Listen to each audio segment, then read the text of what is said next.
বিসমিল্লাহির রহমানির রহিম। প্রিয় দর্শক সুধী, আসসালামু আলাইকুম ওয়া রাহমাতুল্লাহি ওয়া বারাকাতুহু। আজ 12 জানুয়ারি, রোজ রবিবার 2025। আমি আছি আমার যেটাকে বলা হয় নমল আলুর ক্ষেতে। এটা হচ্ছে আমার নমল আলুর ক্ষেত। এটা আপনারা অবশ্যই দেখতে পারতেছেন। আমি 3 ছাম আলু লাগাইছি। একটা একবারে আগাম জাতের আলু, তারপরে মিডিয়াম জাতের আলু মানে মাছ বরাবর আলু, সঙ্গে লাগাইছি কিছু দেশি আলু। আর এটা হচ্ছে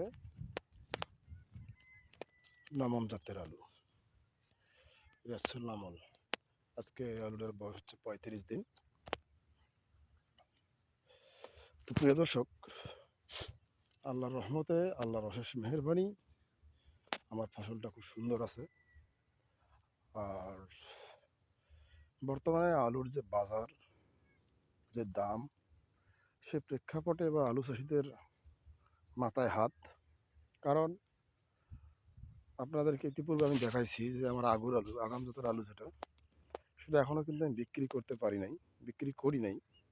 কারণ রেটটা কমে, যখন তুলতে যাই তখন যে পরিমাণ রেট, যে দাম, সেই দামে আলু তুলতে গেলে আমার বিঘা প্রতি মিনিমাম 5,000 টাকা লস হবে।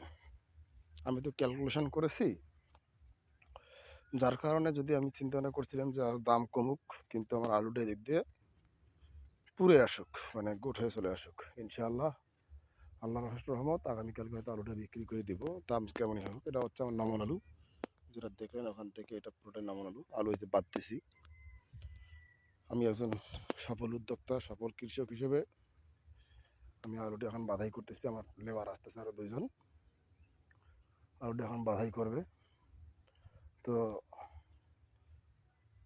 আপনারা অনেকে জানতে চেয়েছিলেন যে আসলে আলু আবাদ কতটা প্রফিটেবল বা কতটা লাভজনক।